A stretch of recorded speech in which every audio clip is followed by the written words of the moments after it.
All right, people, we rocking and rolling. I'm not even going to do no type of serious intro because some things go without being said. But I got my second guest ever on my podcast, my homegirl, Home Slice. Holmes, like when I say me and her go back, like we used to literally sit on the phone and watch the same fucking horror movies at the same time type stuff. Like literally childhood friends type shit. So I got my homegirl, Miss Swaggg, on the Tudor Reviews podcast. What's poppin'? What's goody, What's everyone? good? What's goody? What's goody? Yes, speak to the people. Speak to the people. Hopefully people tune in. Y'all day out there. Hopefully people tune into this. You got people. It's got a little percentage of people in like Switzerland listening to it, and I don't know, Russia. I don't know. They don't like colored people too much, I don't think. But, oh wow! So what up, world? Whole world. Yeah. That's dope. Super dope. But listen. I always like it when it's worldwide. So listen. Let me start off before we even jump into the main topic. Horror is. We can safely say horror is your shit. Hell yeah. Cause you've been watching. You used to let me hold horror movies on VHS. You would bring them to school. Yes, that's how you know the fucking friendship go way back, like a Cadillac with four flags. Exactly. I'm not. We're not gonna put our age. Exactly. What is that? Yeah, they don't know what VHS tapes is and shit like that. Like I swear, like she legit would bring. Do you remember you bought that movie Lover's Lane to school and let me borrow it? That corny ass. I will never forget that movie. I swear to God, that movie is corny as shit. I watched it like a couple weeks ago and was cracking up at how bad it is, but I could still sit through and watch it all the way through.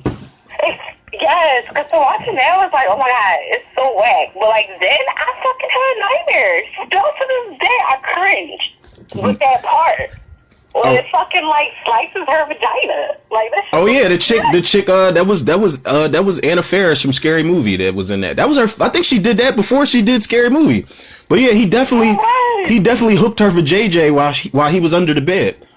It's fucking nuts, bro. I still fucking feel the type of way about that. Like, I remember. I was so young when we was watching that shit. That's probably why I had more of an impact. Because I was like sober. So I'm like, oh shit, no, yep. Oh my God. That was foreshadowing every girl's first time having sex is what it was. Oh my God, so true. All right, so. I didn't even think about it like that. But go ahead. So horror is your shit to say the least.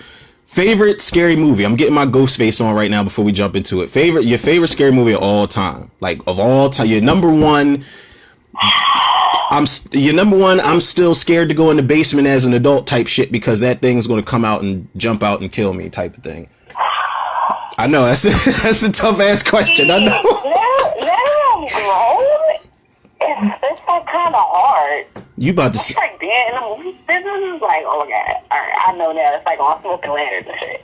But I would have to say, like my all-time like favorite. Still, I get a little like goosebumpy movie. You about to say some crazy shit? I already know. Storm of the Century, bro.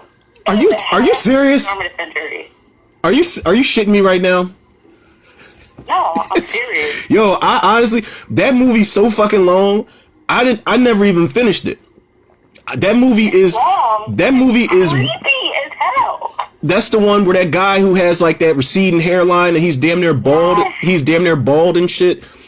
Yeah. The Stephen King joint. Yeah, I had it, but it's like when I kind of had a different attention span when that came out on DVD because it's like, all right, not only do I gotta watch this long ass first part, but I gotta flip the disc over and watch the rest of it. Yo, I'm doing too much, bro. That's the joint back in the day. Like it would come with 2 VHS tapes. That movie's so damn long. You actually. Like, that's how it still comes. Yo, yeah, that's when I did commentary for it the other day, and it's like I'm not doing the commentary for when they're adults because I got to flip this disc over and go through another hour and some change of it. I'm like, no, I can't do it. I can't do it. So with all right, Storm of the Century, I give you that. I can't really talk shit about it because I haven't seen it in full, but how can I open up this? Basically, people, what we're going to be talking about is We're gonna be talking about the craze of all the horror remakes, the reboots, because it's kind of hit and miss with everybody. Sometimes they're good, sometimes they're bad, and when they're bad, they're really, really, really bad. And I'm not gonna say no names, My Bloody Valentine 3D, but I am just going to, yo, and listen, that is time out of my life that I will never get back, yo, ever. Really? That movie, did you see it? Did you see the original? Okay, all right. Now, since we're talking about that, we could start off with the bad ones. We can start off with the bad ones because you've never seen. Now, I need you to trust my expertise for a second. Okay. You know, I don't like I like silly horror movies sometimes, but it's like for the most part, you know, I like good quality shit. Like I like a good scary movie. But wait, have you seen the original My Bloody Valentine? No, I've never seen any of them. Oh my god, you gotta see the original is so it was unique. Like you didn't get Really? it was like they called it a working class slasher movie because it was it was a mining what Like it sounds like super familiar. Is that the one where like they're like high school? It's like a dance or something.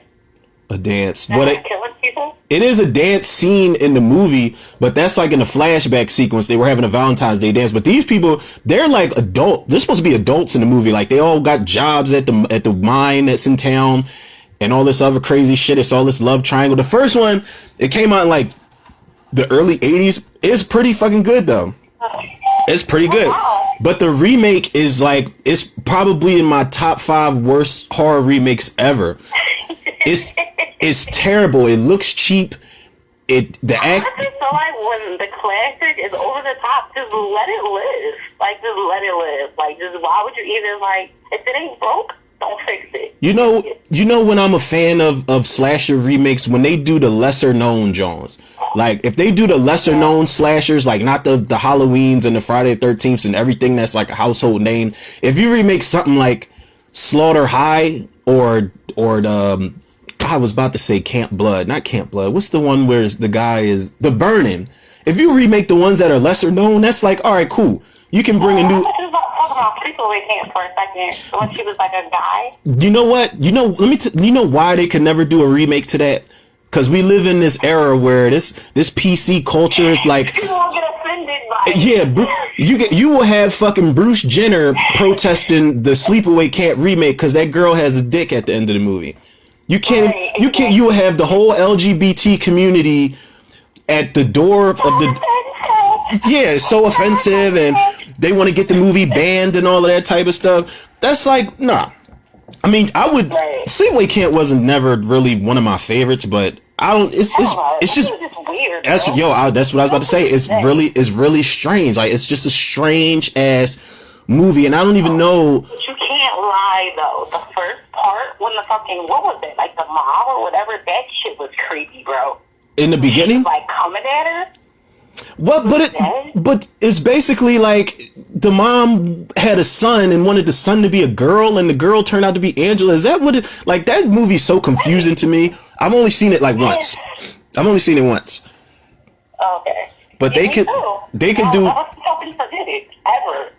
do a remake of that. I mean, I don't know. It could be hit or miss. But all right. So, what is the worst horror remake you've seen? Like one that was just so terrible, you're just like you're shitting on everything that basically that was the first one was built on.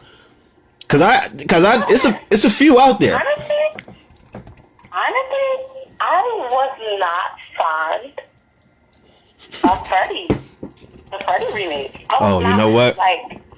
I'm not like fond of it. I'm right there with you too. I'm right there with you because the thing is, out of all the Freddys, because you know, from 2 to the rest of them, they get funny. But exactly. The first one actually scared me. The first one, and I'll even give the second one. The second one, even though it was like kind of dry because Freddy wasn't really doing shit with the dreams, he was actually intimidating in it. And I give it the first 2, but then when you start he start cracking one-liners and he start putting on sunglasses and acting like a goofball. Then it's like, all right, I can't take you seriously no more. Right. But the only thing the remake did good. It wasn't scary at all. It wasn't. The only thing I give it credit for is the dude that played Freddy. It wasn't nothing funny about him. Like, he was pissed off. He was kind of intimidating, and I feel like it wasn't his fault because they had a shitty ass cast. They had a shitty script. They did have a shitty cast. The director they had for that movie, that was his first movie. That's the guy from The Watchmen too, and he's a good actor. Yeah, damn, what's his name? Jackie Earl Haley is the dude's name. He played Rorschach and Watchmen. Yeah, he's a good actor though. So I feel bad because it wasn't his fault. Like, I feel like if they do another Nightmare movie, he should come back. Thank you. Right. But I am right there with you with that remake because it's like y'all didn't do, and I feel like they had the money to finally play around with a lot of the creativity and shit. They waited so long to do it, so you thought it would be like at least like half as good as the original. Yeah, because it came out in 2010, I think. 2010, and as far as the good like the big name slashers went, the remakes weren't half bad. Like, people don't like Rob Zombie's Halloween. I like both of them. Right. Jason had a remake. Yeah, Halloween weren't as bad. Like, yo, it was different, but they still good enough, I liked it because people don't understand. As far as Halloween, when Rob Zombie did the first one, and I think that was 2007 when he did that. People forget. Halloween, the last one we got, Busta Rhymes was fucking karate chopping Michael Myers through a window, like doing all this Bruce Lee. Yo, do you remember, like, back in the day before when that movie came out, me and you was plotting on the bootleg, and I was like, yo, I was like, yo, my copy's called I said my copy's called like Halloween Homecoming or something, and you was like, well, I'm going to see the real version or something like that, because I remember that was back during the AOL dial-up days where I would have to wait until somebody was all yeah. Yep. Yo, we're showing our age, people. We're showing our age without telling our age. We are old as all right, that's it. Right. It's like if we can't know the truth. Yo, all right, but the Halloween remakes, I like the two Halloween remakes. Friday the 13th had a remake that wasn't super epic, but it wasn't bad. It definitely had its moments. And then Leatherface had, I feel like the Texas Chainsaw Massacre in 2003. Yeah, I forgot about that remake. When that came out in 2003, I feel like that kind of jumped off the remake craze because they saw how much money that movie made and how good it was, and then that's when they started doing the Halloweens, and they did Black Christmas, and they did Prom Night and all that other shit. Actually, when you brought that up, that might top. It might not be my favorite, but that's the one that scared the shit out of me when I was a kid. Which one? The original Texas Chainsaw Massacre. Yeah, that shit was scary. That's in my top 5 horror movies of all time. Definitely. Because that takes the cake over Storm and Century. Because I couldn't even sleep that night. I had all the lights on, my doors open. Like, the first night I saw that. Because it makes you second guess everything. You don't want to take no road trips. You don't want to stop at no gas stations. You don't want to eat no meat. You know what I'm saying? Like, it just did all of these nasty things for people that were watching it. A little bubble and just like stay there. And you know that was based on a true story, right? And meditate. You know Texas Chainsaw Massacre was based on a true story, right? Exactly. It really was. Scary. But it's the truth in it. It makes me want to shit my pants. I mean, it was somebody is that fucking crazy. It was loosely based on a true story. If it came from a fucking dream, you know? A dream, you say? Oh yeah, like from Stephen King or like Steven Spielberg or even like what is it? Comedy shit.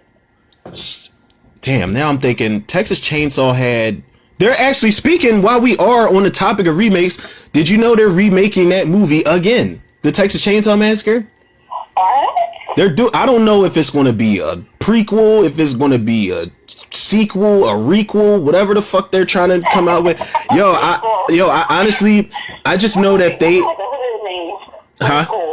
Yo, I'm serious. I don't know what they're doing with that, but I know that is a dysfunctional ass series because the remake, the first one's good, the second one's wild, but it's okay. The third one is underrated. The fourth one's trash, and it's like, the remakes are. It sounds like a downward spiral. Yeah, and did you see the one? Did you see the one with Trey Songz?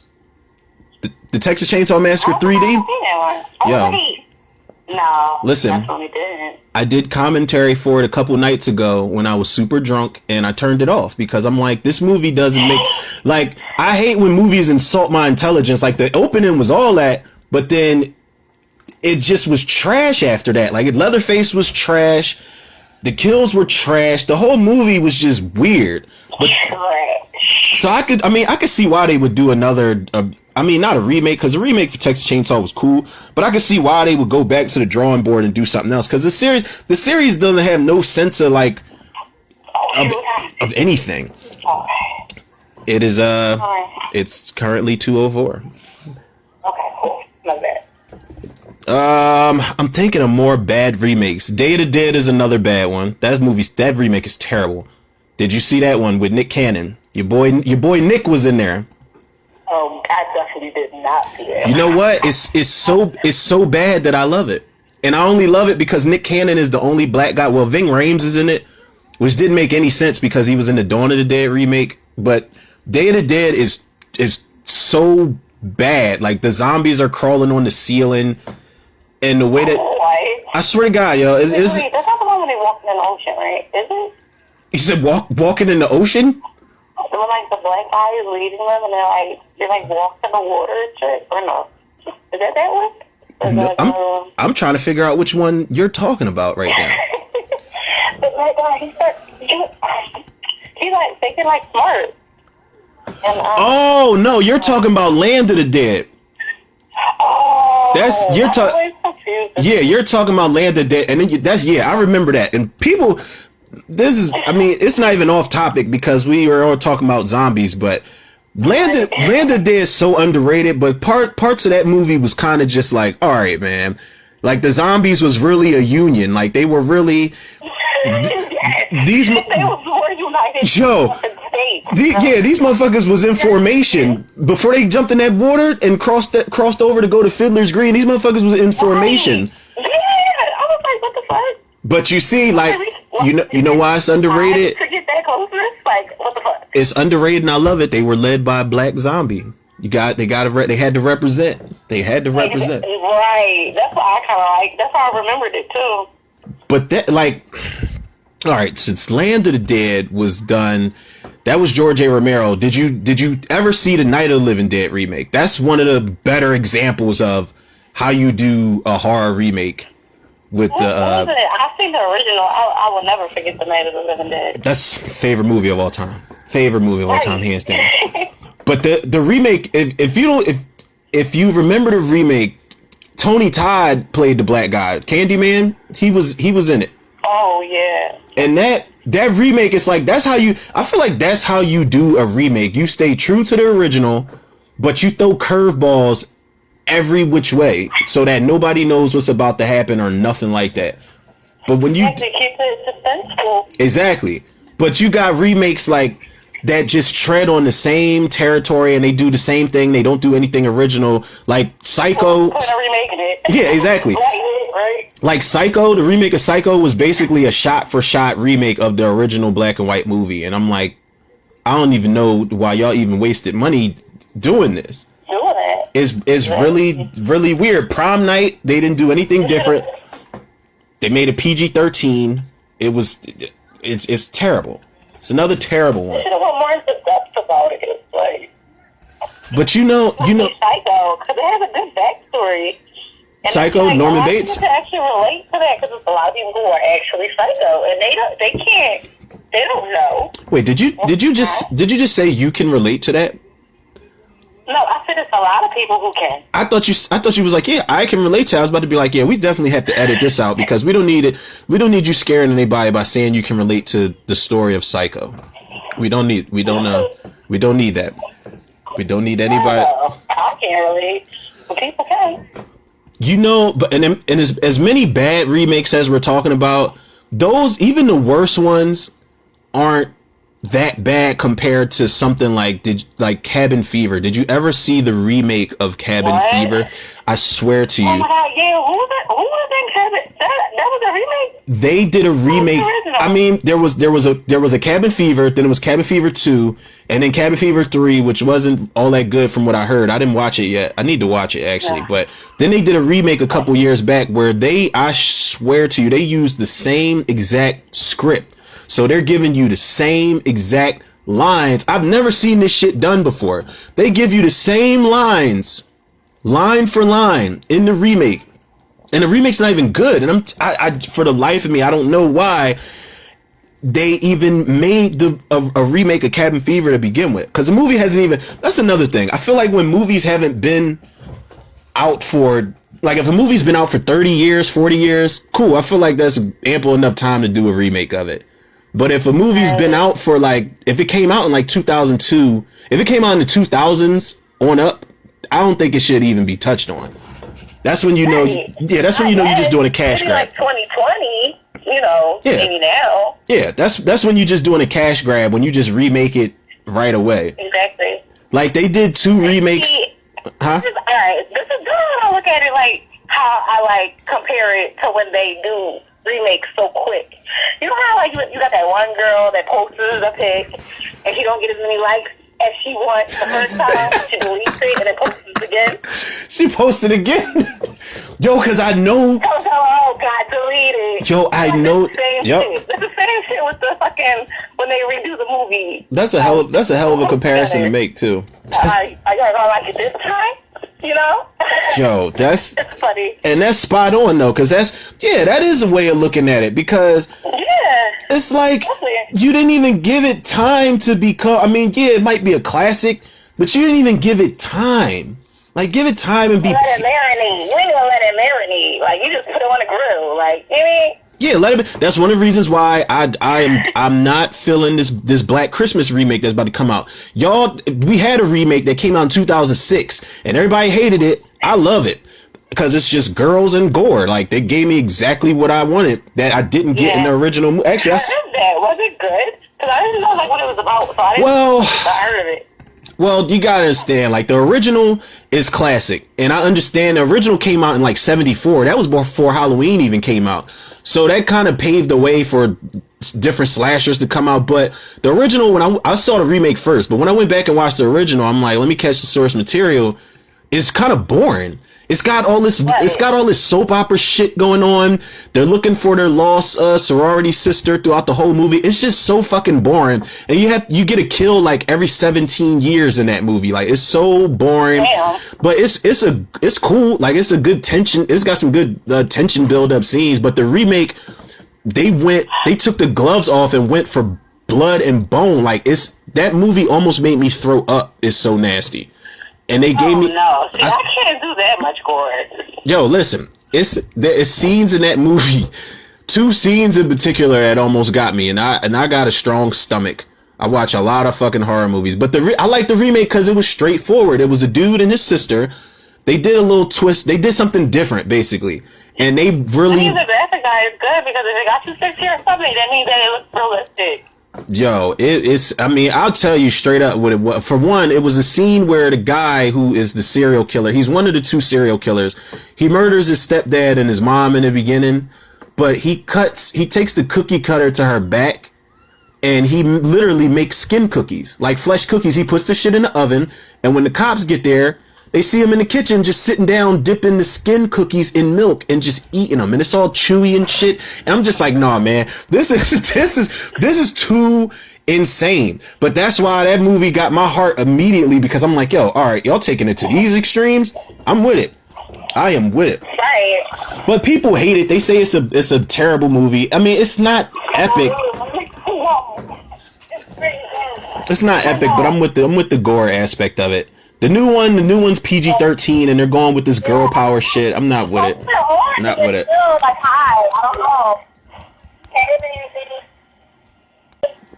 Sorry. No, you good. Actually, I had to get some editing going. I knew you was talking to somebody in the background. It's cool. It's cool. We're raw unedited footage. No, we're raw unedited footage over here. That's how people know we're real. We're raw, unedited footage. Right. People know we're real. Now, I mean, all right. As far as the remakes, are you up to date with the remakes that are coming out, like the horror remakes? I know they're making another Halloween, right? Yeah, what you kind Halloween or something with Halloween Kills. His sister, Jamie Lee Curtis. Yeah, Halloween Kills, and I swear, I mean, you might as well call it. Yeah, I didn't see the new Halloween. How was it?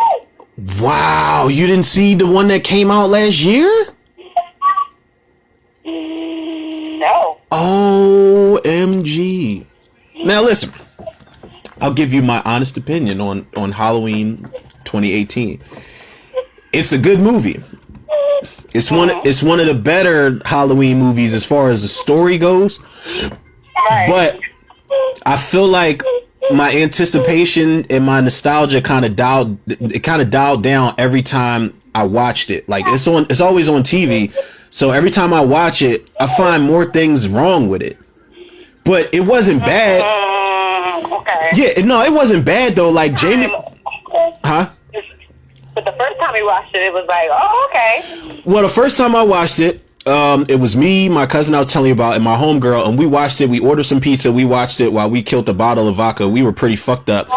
And I was already hyped because when the trailer came out, I had tears in my eyes. Like I didn't have tears streaming, but I got teary eyed when that Halloween trailer dropped because I was waiting so long for that movie. So the first time I watched it, I'm like, right, Halloween was our shit. Yeah, Halloween was definitely our shit. Halloween is my second favorite horror movie of all time. Like that series, people don't even understand the value of Michael Myers, man. Like he actually still scares me to this day. Like I'm not scared of the Jasons and the Michael Myers, not the Michael Myers. I'm not scared of Jasons and the Freddys. It's like Michael Myers could really happen. That motherfucker just broke out of an institution and started murdering people. That could really. That's a true story too. It's so crazy because mostly all of the horror movies, I had a post that I shared over Facebook probably like a year ago that literally explained every horror movie and how it's based on a truth. Even Freddy Krueger. That joint better not be Halloween. Better not be based on a true story. Where was that guy from? Yeah, it was a kid that they had. Is he still alive? My heart start pounding all fast and shit. Like I'm gonna go through all Facebook for the past like years. And I'm telling you, I remember last year. Because I was talking to my mom. Because you know my mom is the reason that I fucking am crazy for her. She put me to fucking. Yo, I do remember Mom Dukes was always a horror buff. I do remember that about your mom for certain, yo. For sure. That's good parenting right there, though. That's good parenting because that's how my dad and his side of the family was always concerned because I was always watching horror movies since I was a kid. They always thought I was going to grow up to be a serial killer. I'm lying. You know my favorite horror movie? You know it's not really scary? What's that? It's a Steven Spielberg film. I swear People Under the Stairs. That's not. I'm about to pull your horror card. That's not Spielberg. That's Wes Craven. Wes Craven. Oh, Wes Craven, yeah. I'm sorry. R.I.P. to Wes Craven. See, you gonna have people boycotting this episode just because you said Steven Spielberg made People Under the Stairs, yo. Oh my God. They gonna be mad as shit at you when they hear that. Like, they gonna be like, yo, I thought she was a horror fan. I'm doing a podcast. I'm walking kids. I'm walking a dog. You multitasking. You multitasking. No, that was Wes Craven. That definitely was Wes Craven. And because I know he's the same one who did Freddy. I know him for sure. Yeah. And it's crazy. I was going to do that was actually one of my topics. People Under Stairs was a topic because I said if anybody was going to do a remake for that, I would want Jordan Peele to do a remake of that. The dude that did Get Out and Us. Yes. Because oh my God, that would be so dope. I'm trying to tell you. I did a list of what horror remakes I would want and who I want to like direct them and write them and shit like that. And I feel like Jordan Peele is good with that social commentary for black folks. Yeah. And he's a comedian, but he's got that dark side to him where he can write horror. Like He's a comedian? Yeah, you never knew him from Key and Peele? He's hilarious. That dude is hilarious. You never watched Key and Peele, the TV show they had on Comedy Central? No, I know. Oh my! I gotta send you some. That show is hilarious, yo. That is, I love to be enlightened. I love it. yeah, because he started with. I mean, I don't know what he did before Key and Peele, but it's him and the guy Keegan Michael Key, and they got the show Key and Peele. So when Jordan Peele did Get Out, they were like, we don't know if we should take this dude seriously. And Get Out was that movie is classic. Like, he made a modern classic. And it had a lot of social commentary behind it. That's why I think if they did a People Under Stairs remake, he should definitely be a part of that. That should have definitely be fire. But I don't know. You know, some movies that people don't even want to see be remade. Like, that'll cause an uproar. They'll be like, oh, the remakes or the first one's a classic. We don't need a remake. Sometimes you do need a modernized take on stuff, though. So I can see why they remake horror movies. Because some of them you go back and watch and they don't even hold up as good. The acting's bad, the effects are bad. But at the time, like when at the time when it came out, it was like it was what it was. It was popping. But it's certain, like, I don't know, like certain. You know what I want to see, and this is like, it's not even really random because it's still talking about remakes. I want to see. Do you remember Dark Castle kept making remakes? That company, Dark Castle. They came out with House on Haunted Hill, 13 Ghosts, House of Wax. They were remaking like all the they were remaking all the Vincent Price type shit. They came out with Ghost Ship, I think. 13 Ghosts was my shit too. 13 Ghosts is underrated. I was supposed to do an episode with my cousin about that, because that joint is definitely it was before its time. I feel like it was way before its time. 13 Ghosts, yeah, because of how high tech it was. That house was out, and I don't know. First of all, it's like Tales from the Crypt.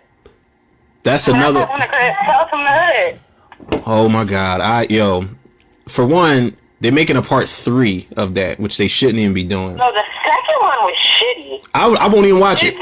You watched it? I won't even watch it. It's like, I can't do it, yo. I watched it just because it said Tales from the Hood, I swear. Just because I was like, oh shit, that's too. And I hit it, and I'm like, oh my god. I can't do it. I can't. I'm shoot my fucking TV. I'm telling you, yo. With my 9mm, like I wanted to fucking shoot it because like that was a waste of 2 hours of my life that I'll never get in. Yeah, that's time you off your life you can never get back. I cannot do it, yo. I will not. I'm glad you. I mean, I didn't need confirmation. I actually had hope for it because, for one, the dude that wrote and directed it is from Pennsylvania, so I'm like, okay, you a PA native. I could rock with you. Fellow Northern. Yeah. So, but then Spike Lee was executive producer. I'm like, okay, y'all getting everybody back. Keith David was the one telling the stories this time. But then I saw the trailer and I'm like, this looks like trash, yo. Straight up garbage. I can't like. Yeah, garbage. I'm mad that you even. What's the weather up there, by the way? The weather is super fucking cold. I mean, today it was pretty nice because the sun was out and it was beaming, but it's still cold. Like, I'm like bundling up, wearing certain layers to make sure I don't get sick, type shit. Yeah, I keep forgetting you're not out here anymore. So it's like you got all that fun in the sun weather down there or wherever the hell it is. No, but it was cold here yesterday. It hit 59. You said 59? Yeah. I think we've been in our weather. We've hit lows because I remember it actually snowed. It didn't snow, but it was like flurries. Like it snowed, it stuck for a little bit, and then it went away. This was last Tuesday, if I'm not mistaken. It snowed. Yo, I'm dead ass serious. Dead ass serious, yo. I can't with that shit, bro. And it was early too, because I remember I woke up and I'm like, okay, ain't no snow. But then as the day went on, I'm like, I'm glad I didn't get caught in this shit because I made it home just in time, but like to miss it. But I'm like, it's not bad, but it's fucking snowing, and it's not even December yet. Like the weather is. I'm telling you, somebody's got that climate. Somebody got that climate control. It'll snow every other day, but we haven't seen a white Christmas up there in forever. A white Christmas. It's like, never. I'm gonna say, as long as I live, I don't remember seeing ever a white Christmas up there. But it'll snow every other day. somebody's got that cabin fever. Not cabin fever. Somebody's got the cabin in the woods climate control buttons working. Like somebody is really playing with the weather. Somewhere, somehow, somebody is playing with the weather. Yeah. Oh, I was gonna ask you. Did you notice, like, what's that? You had happened to notice the broadcasting that's been coming on TV the past couple days? It's been a lot of like global warming movies. Like, I don't know if you ever saw. I can't recall the name of it, but it's like the whole like world freezes over. Yeah, like the girl Fiona from hey, what is that movie? I mean that show, Shameless. The girl Fiona from Shameless. I've never watched an episode of Shameless in my life, but I'm trying to figure out what you're talking about. Is it The Day After Tomorrow you're talking about? Yeah, exactly. Okay, all right, yeah, but like, yo, honestly, something I don't know if you knew this about me in all the years we known each other. I got bad anxiety, and disaster movies, like end of the world movies. I'm sorry, keep people real quick.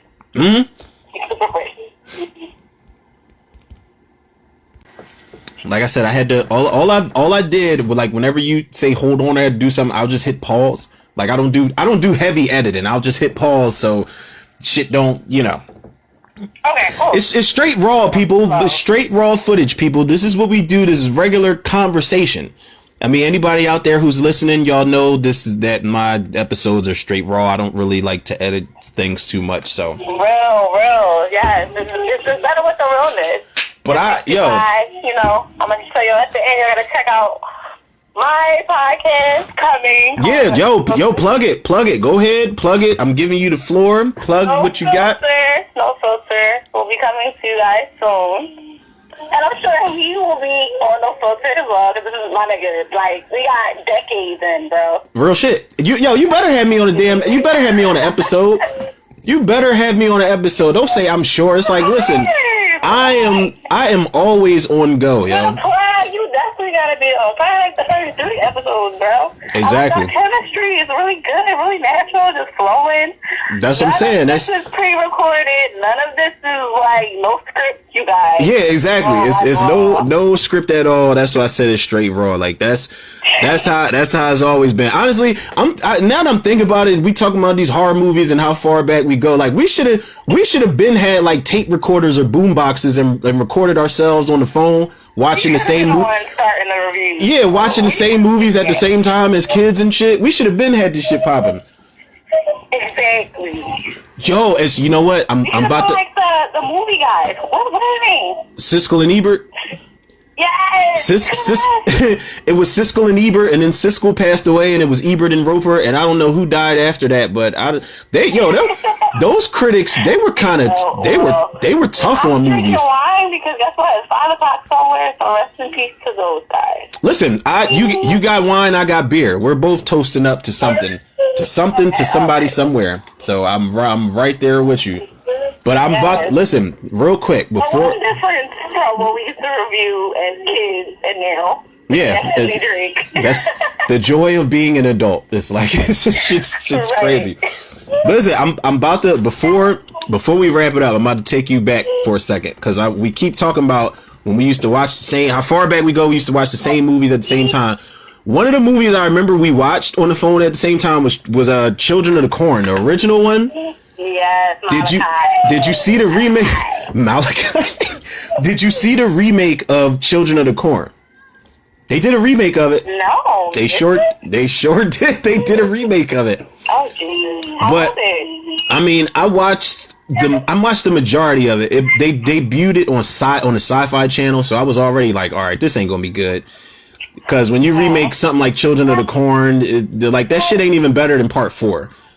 And Part 4 is underrated. Yeah, it's underrated. But it's like, I like the fact in that movie, the best part about it was the guy, you know how it's like a guy and a girl who end up in the town of Gatlin and shit. But the guy this time around, he was murdering these kids. He was beating the hell out of these kids that were trying to kill them. And I'm like, okay, I'm not condoning that he murdered kids, but it's like, listen, it's only one way out. If these kids are coming at you with pitchforks and knives and all this type of flashy stuff, it's only one way out for me. And I like, listen, I'm gonna have to repent, and God's gonna have to forgive me later. But I'm not getting killed by these crazy ass children in Gatlin.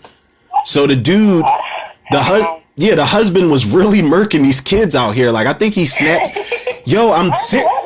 He snaps a kid's neck in the cornfield. Like, he covers his mouth, I think, and he snaps his neck so nobody hears him. And I'm like, yo, this dude is hardcore and not dying at all. But the remake was trash. It's garbage. Isaac was a Malachi was cool. He was bigger in that, but Isaac was a younger kid in there, and he wasn't even the same. That's weird. It's weird. It didn't work, yo. Because you know how back in the day in the original Children of Corn, Isaac he had a disease. That actor has a disease where it's like the Gary Coleman disease, where he can be in he don't get bigger, right? He don't get bigger. So that nigga he could have very well have been 17 years old in that movie, but he just looked like a kid. So it's like, oh shit. Yeah, right. and they made Isaac like 30. Yo, he's really he's really old now, yo. He was in he was in Children of the Corn 6. He came back as he played Isaac, because Isaac didn't die in the first one. He flew in the air and he ended up being in a coma for 19 years. And he came back and yeah, you never saw part 6? He came back in part 6. See, I never saw past the first one. The first one, where did you What? Oh my! Listen, people, please excuse my dear friend, because she is not up to par with some of the franchise goods and bads. Children of the Corn, I mean, listen, they went off the rails. The second one is the best sequel, because it takes place like right after, well, not right after, I don't know, but the second one is dope. The third one, they start going off the rails with the supernatural shit. The fourth one's cool. The fifth one, actually, Eva Mendes is in the fifth one. That was her first movie. Oh wow! I swear to God, that was her first movie. Was Children of Corn 5. 6 is cool because Isaac's in it. 7 is trash. Or did she like live? Who? Eva Mendes? You know she died. It's her early movie. She died, and she actually. She's like, yeah, you know she died. You're starting, you gotta die. No, like, and the thing is, she had a G'd up moment in that movie, because there's a guy who they're doing a road trip with, who's all in love with her, and Eva Mendes has just lost her boyfriend. He killed himself, so you know the guy is trying to comfort her, and she sleeps with him. So he ends up falling for her, and he's just like, yo, you know, last night just wasn't a one night thing for me. And she's just like, well, I'm sorry, it was a one night stand for me. And she just walks off. She was G'd up in that jaw, but she does die because she kills herself. She jumps into, it's like a barn or a tower that they have that's got this ongoing, it's got this fire that doesn't go out for he who walks behind the rows and shit. And she jumps right into the fire and just kills herself. Wow. Yeah. Yep. Yeah, she offs herself. She didn't last too long in that. It's like, it's bad, but she went on to do some amazing things though. She went on to be naked in Training Day, so I can always forgive her for being in Children of the Corn. Well, you know what? I look at it like in the industry, it's either, listen, if you're a guy, you either gotta like play a female. If you're a girl, you either gotta be naked or you gotta die. Either one. Lots of times, yo. Like, that's how you get it big. Like, yep, lots of times. It's like Hov said. The industry shady. It need to be taken over. I think he meant that for the movie industry and the music industry, because that is how it is. Yeah, he meant entertainment period. Yeah, it's exactly entertainment period, because that's sometimes, especially in horror. You know, if you cast a certain chick in a horror movie, you know she's got to take her top off. Like if you cast a chick with big titties, it's automatically going to be a clause in your contract where it's just like, listen, you know you got to get naked at some point, right? Like they going to let you know. You can either take it or leave it. We got a bunch of big tittied actresses lined up around the corner to play this role. You want it or not. These dudes are cutthroat, man. They're cutthroat. So listen. As we near towards our close of this unfiltered horror and movie industry talk, listen, I'm gonna give you the floor again. You can plug your music, your podcast that's coming up, anything. tell us what you got going on and all that good stuff. And so, just so that people can hear you and so they know where to look for you. They know the links to look up. They know what platforms to find you on, anything like that. Movies, music, whatever. Okay, cool. So you guys can follow me on Instagram at Miss Swaggg, MS.SWAGGG, because I'm a triple OG. And also, you can hit the link. That'll take you to my YouTube. You have to check out my music.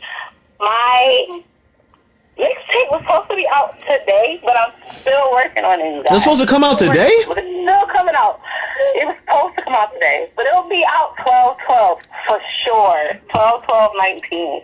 And it's 12/12/19? Oh yeah. For that next month. Yo, listen, I'm plugging the mixtape just because my birthday is on the 11th, and I'm gonna be. It's on a Wednesday.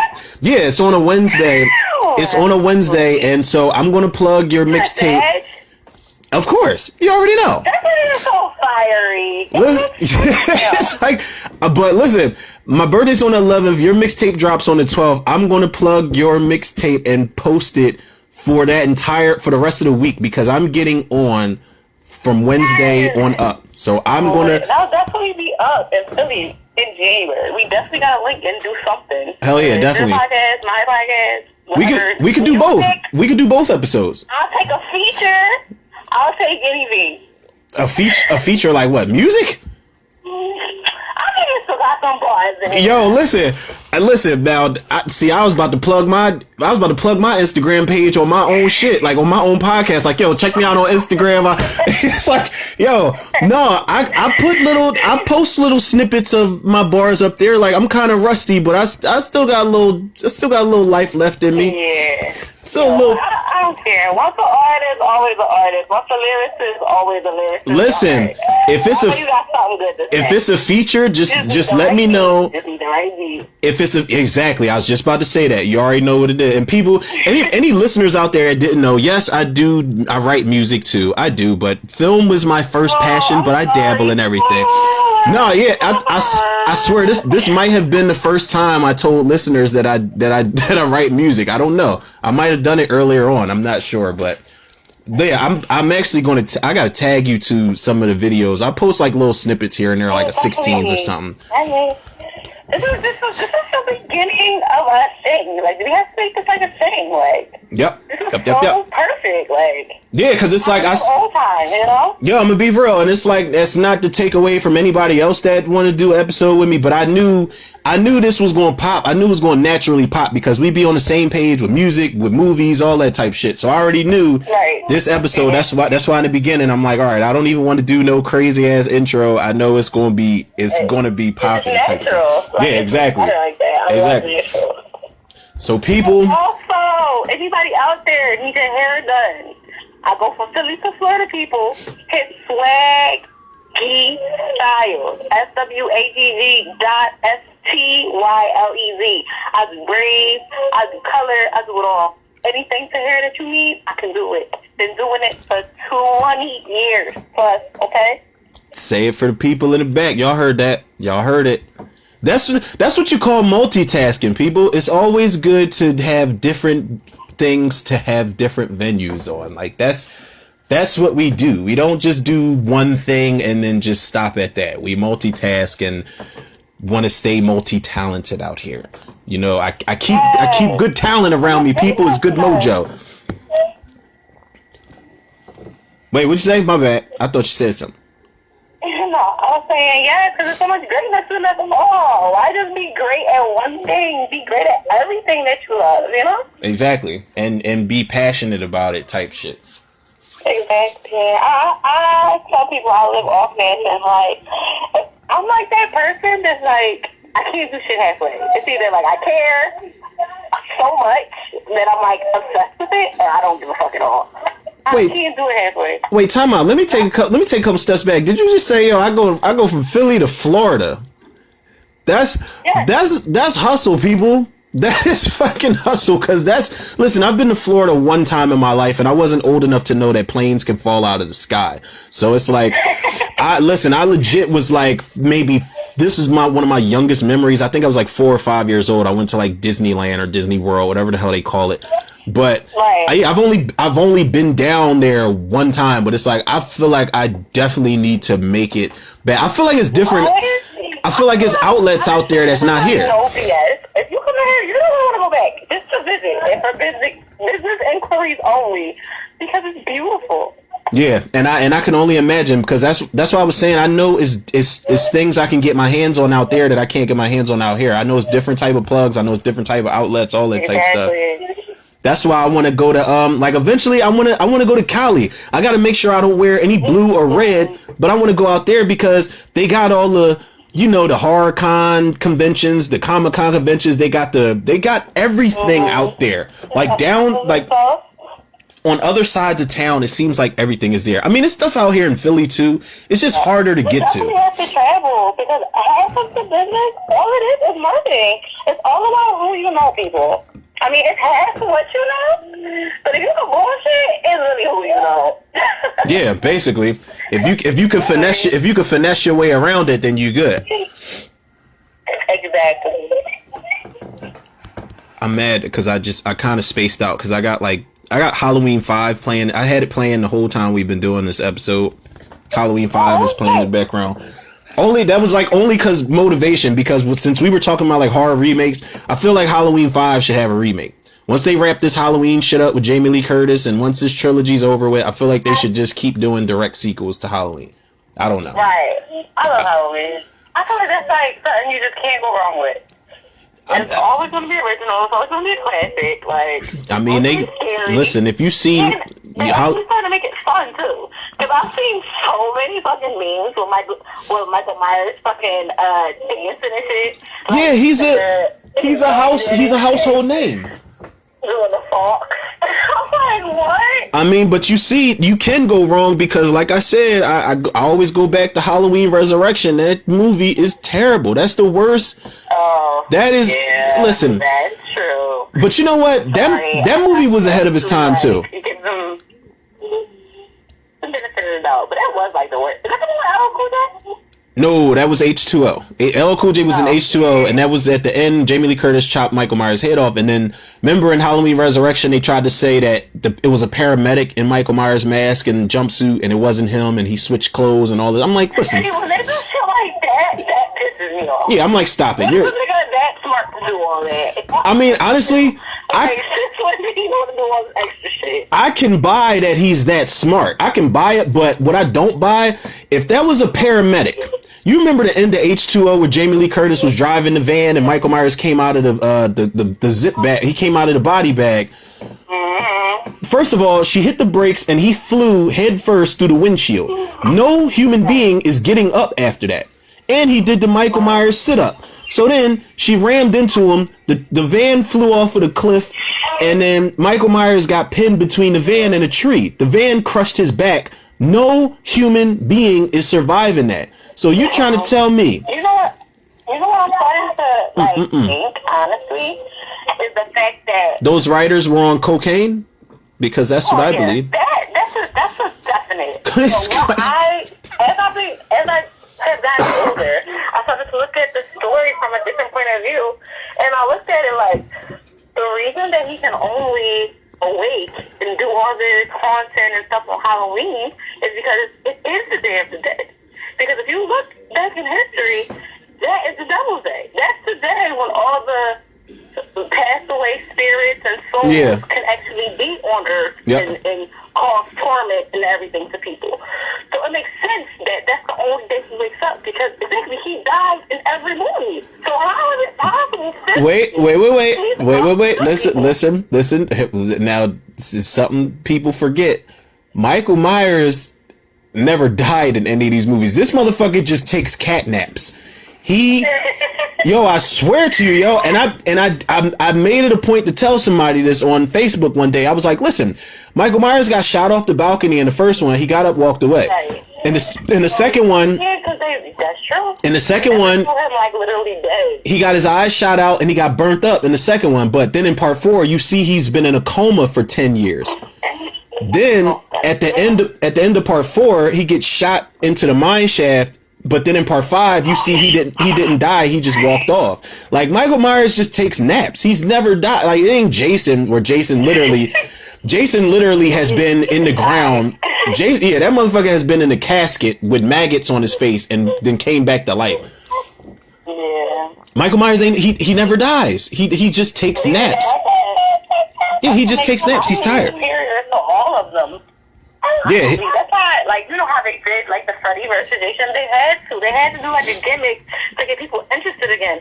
Yeah, right. He's still everyone's fear off Fred. They don't even play with him like that. Now, I did an episode where I made a whole layout of why a Michael versus Jason movie could work. Because I feel like it could work if, like, Michael Myers versus Jason, that's a fair fight as opposed to, like, Freddy versus Jason. Because that was one of the things when Freddy versus Jason came out, I went to see it in the theater and I'm like, yo, this isn't a fair fight, because once Jason goes to sleep, it's a wrap. And unless somebody brings Freddy into the real world, he can't get hands on him. So it wasn't fair. But I'm like, with Michael and Jason, they're both just superhuman. So that, I mean, well, you had to do Jason before he got struck by lightning. You had to do him back when he could still bleed. Like, that's one thing. Michael Myers still bleeds. Jason, at some point, when Jason became a zombie, he just bleeds goo and dust and shit. Like, he's dead.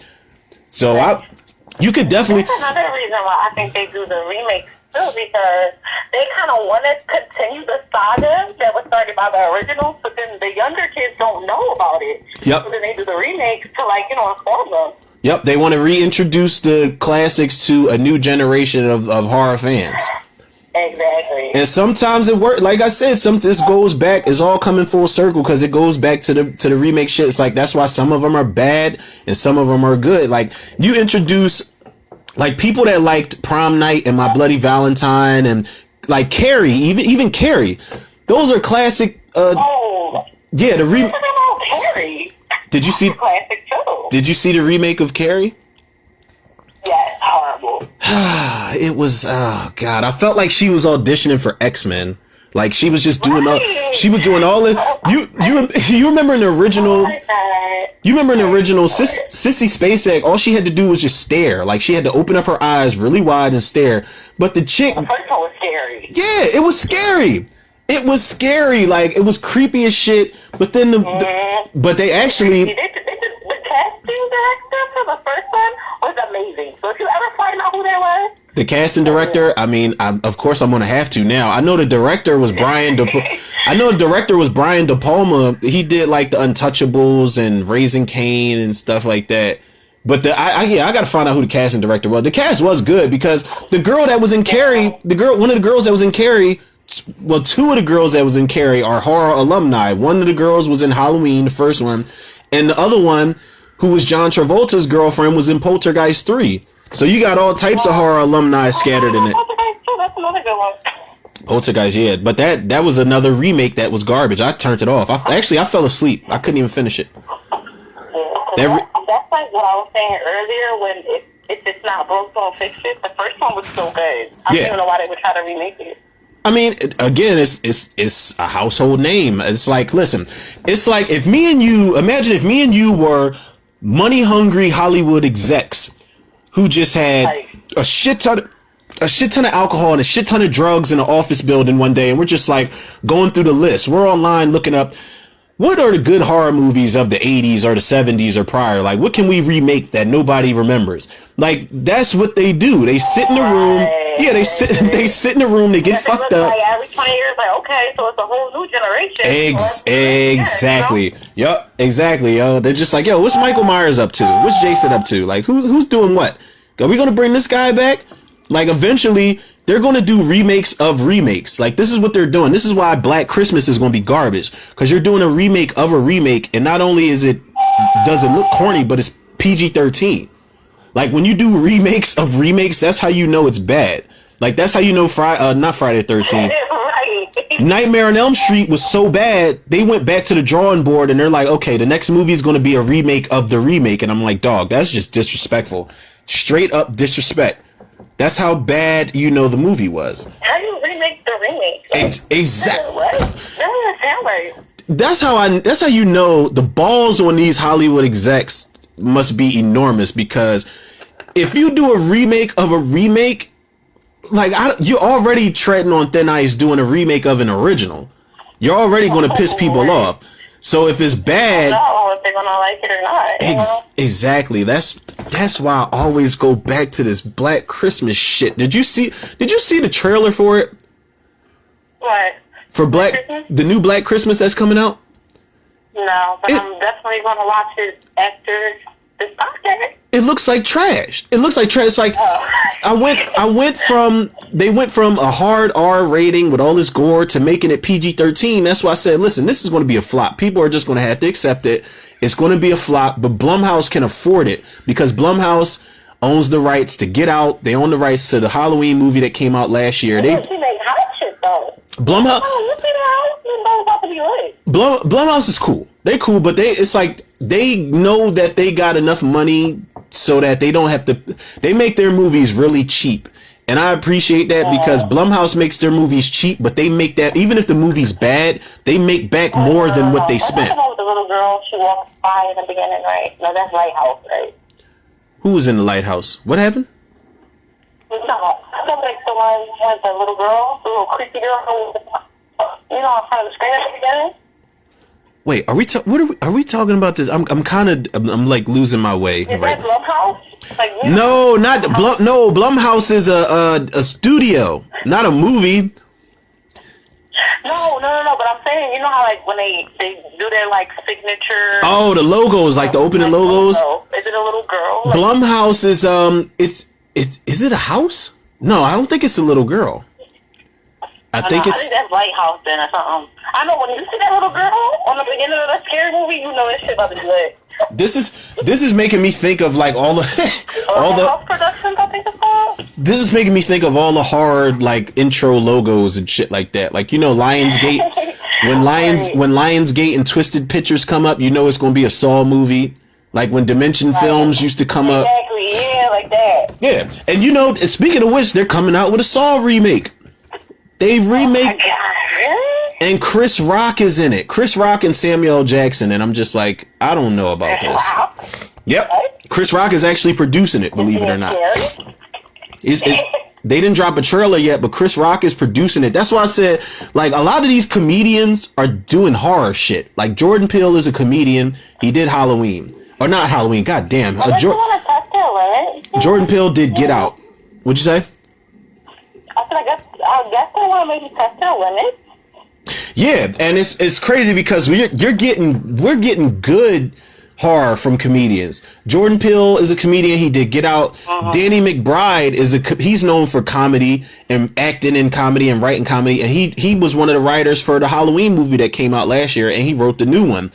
Then you got who are we just talking about? Chris Rock, who's producing a Saw movie, and it's like, these comedians are kind of stepping their game up and branching off into other territories, and I don't know. I respect it. I respect it for yeah. I actually read a study not that long ago that says that most like comedic people are like that because they had either like traumatic experiences or like they had like mental health issues. Trauma. And choose like a different light. Trauma, and it's like I can definitely dig it. It makes sense that they could be comedic and horrific at the same time, you know?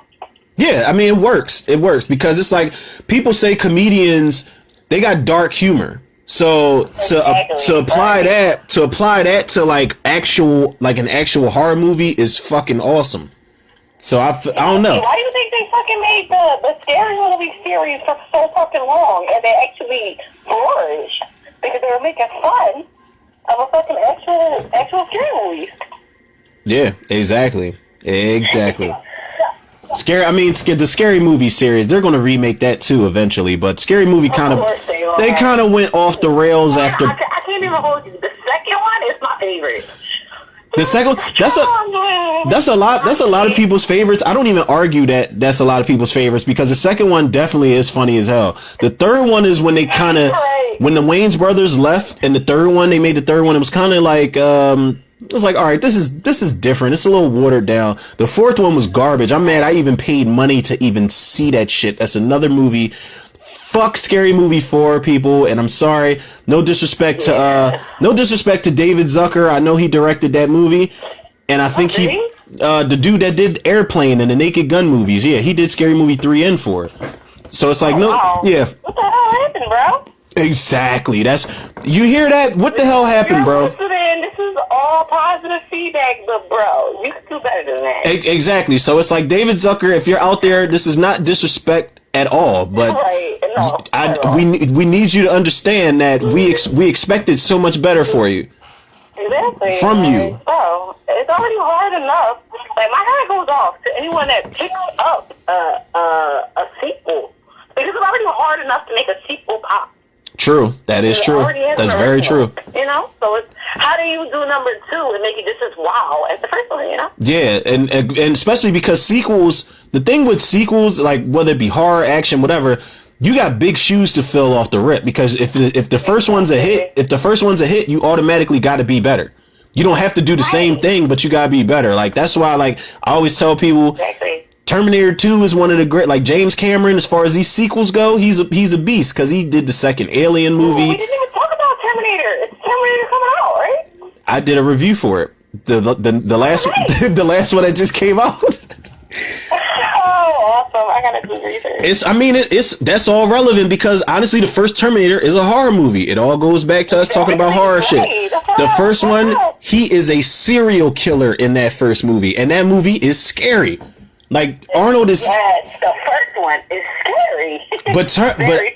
I did a review for Terminator Dark Fate, the one that just came out. I gave it an 8 out of 10, I think, because it was way better than the last one, but it definitely got some problems with it. Like, I don't know what they gonna do after this. It had the same lady, right? Or no? Linda Hamilton, yeah, she was in it. Yeah. And she looked like good. She was. Be like, what, 20 years later?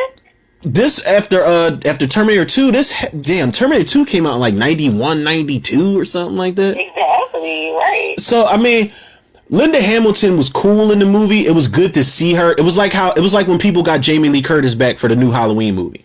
But nice, right. But it was like Linda Hamilton, like, her acting sometimes in that movie was kind of just, she seemed like she was, it seemed like she was just there to just be there. And she was just like, all right, let me say these lines and get the fuck back to my trailer and drink this vodka type stuff. Like, she really was, she was, at some parts, she really seemed like she was tired. Like, she was tired of being on set. She was tired of playing that role. She was just delivering her lines kind of crazy.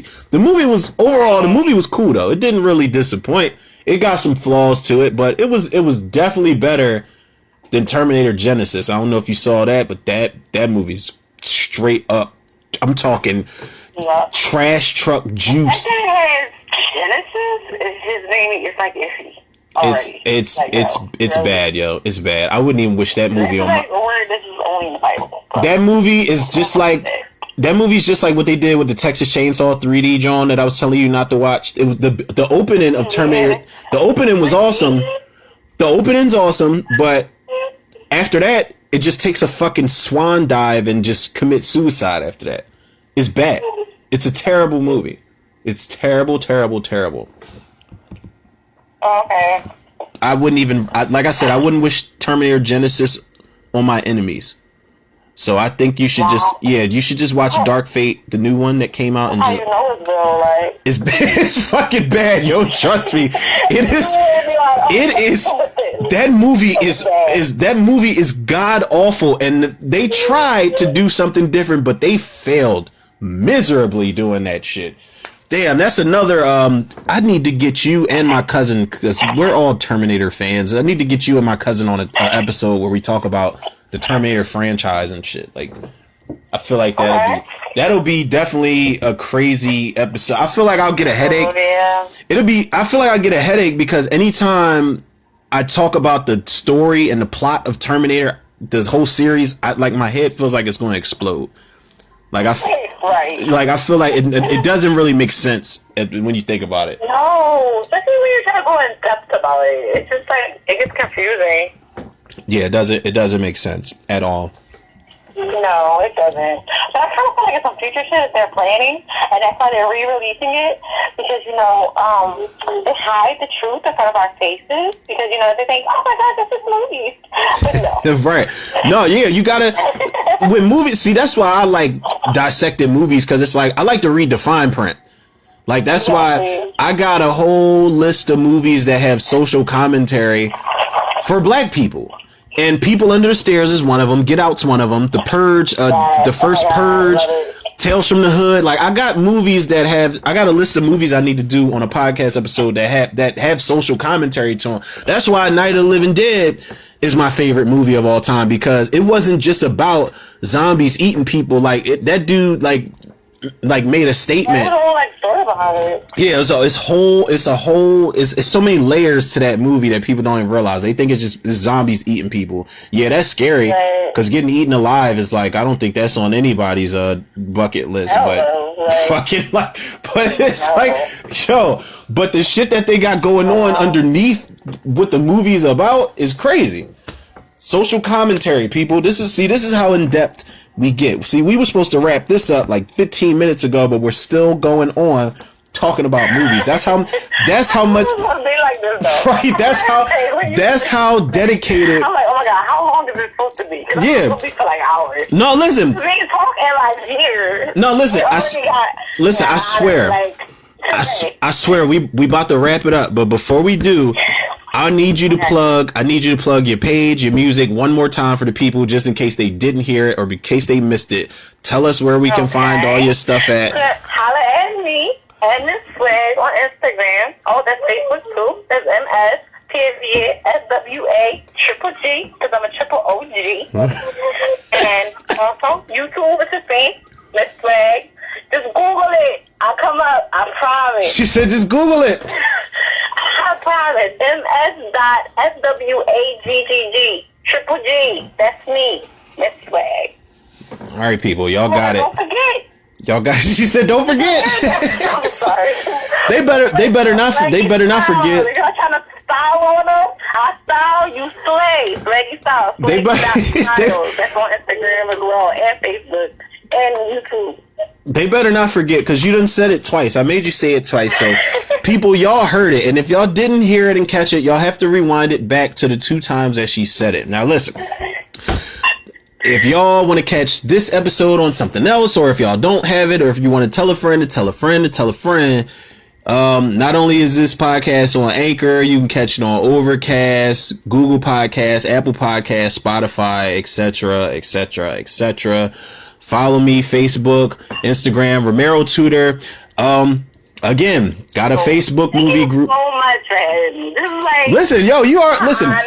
You, not only are you like my nigga, like my man, 100 grand. Yeah, you already know. You're doing big things. I love supporting.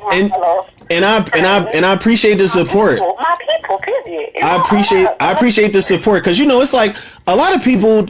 This is my thing. Like, a lot of people will act like they fuck with people and be like, yeah, this my homie, this my man, 100 grand. But it's like, yo, we really literally known each other since we was kids, and we go way back. And not only are we cool, but it's like, yo, the horror shit, like, we legit do this horror movie, this movie shit in general, like this media shit, the movies, the music, whatever. We literally like live and breathe this shit. Real talk. Like, this was us. This was crazy. Yeah, exactly. Exactly, yo. It's crazy. Like, we've been doing this since the beginning of time. Like, so people, anybody out there, like, this ain't just me having somebody on an episode just for acclaim or just trying to do it. Like, this is legit my homegirl, like my home slice. So, yeah, exactly. So listen. As we wrap this up, let me just say something. I'm gonna close out with this. We can close out with this.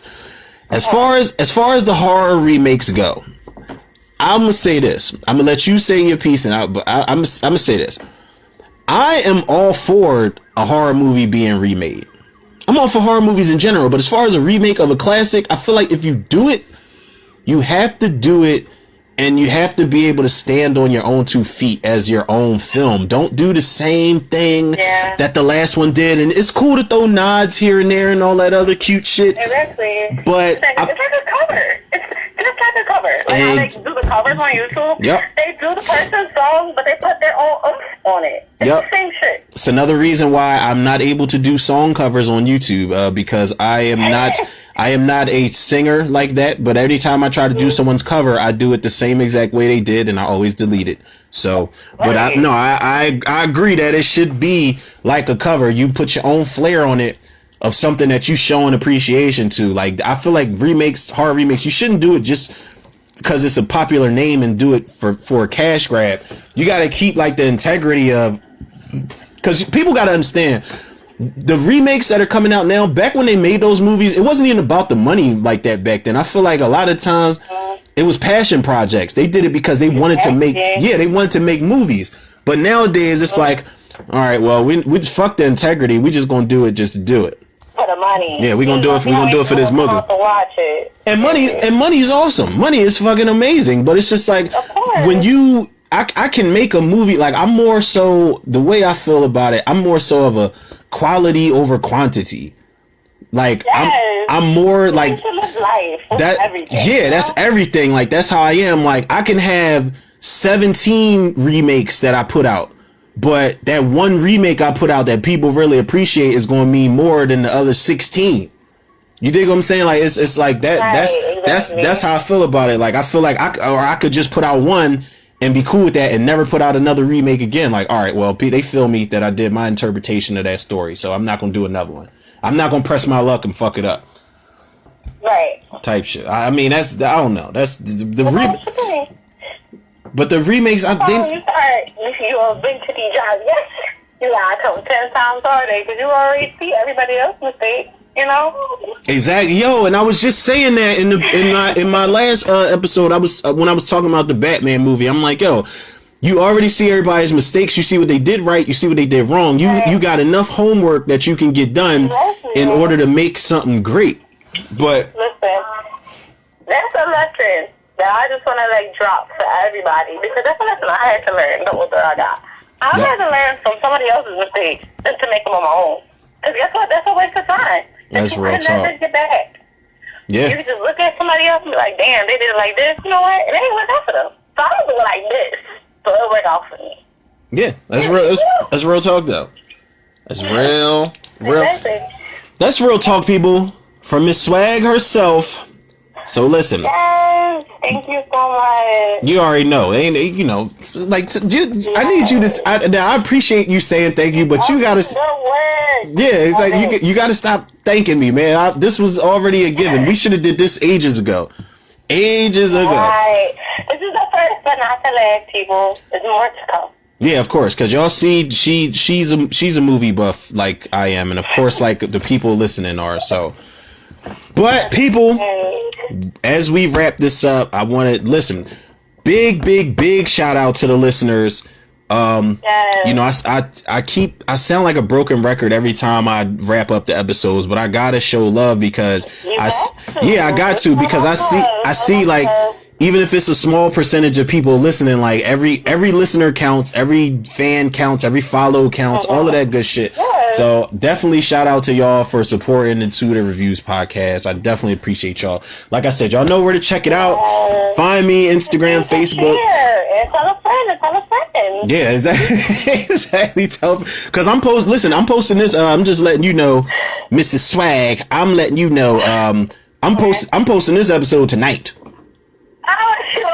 Actually, not even tonight. Once I stop recording, I'm actually going to upload it and then I'm going to post it to Anchor. But I'm not going to advertise until probably like a half hour or so. That's when I'm gonna start tagging. Yeah, I'm gonna start tagging you on Facebook and Instagram. That's super raw. Yeah, exactly. Exactly. Same day. That's like live. Yeah, exactly. And I'm feeling myself because I'm dropping 2 in one day. I already uploaded. I just didn't post it yet. Okay. Yeah, I didn't post it yet. I love it. And I'm mad because now my phone is actually beeping and I really do have to wrap it up. I'm so pissed off right now. Like, we done been, I'm looking at the time and we've been doing this episode for 1 hour and 18 minutes and 36 seconds right now, yo. Oh wow, that's good though. Yeah, that makes for a great episode, great content, people. Straight raw shit. But let me wrap it up because I don't want the phone to die on her. Okay. But as I wrap it up, I say, listen, Mrs. Swaggg was in the building. Romero Tudor was in the building. This is definitely, yeah, of course. You already know. So y'all definitely check out her music. Her podcast is coming soon. Check out my podcast. I ain't putting no music out there just yet unless it's a part of what she doing. So you already know what that is. But we gonna check y'all next time on episode of Tudor Reviews, because it's the first time me and her been on the episode, but it's definitely not gonna be the last. So y'all can look out for that. Definitely not. So all love. All love. Until next time. All right, y'all. All right, and I'm out.